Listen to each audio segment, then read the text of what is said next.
Ang pag-uusapan po natin ay about sa melatonin. Meron tayong 4 na klase ng melatonin dito. Ito yung ZzzQuil. Gummies naman ito. Tapos meron tayong Sleepwell. Capsule naman ito.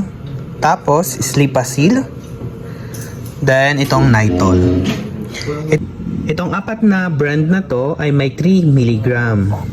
Ang melatonin nga pala ay nakakatulong para makatulog tayo ng mahimbing.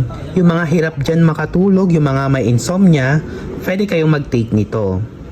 Paano po gamitin ang melatonin? Ang melatonin ay tinitake 30 minutes before bedtime. Itong melatonin na to ay mabibili kahit wala kang prescription na mula sa doktor or galing sa doktor. Itong melatonin pala ay isang food supplement.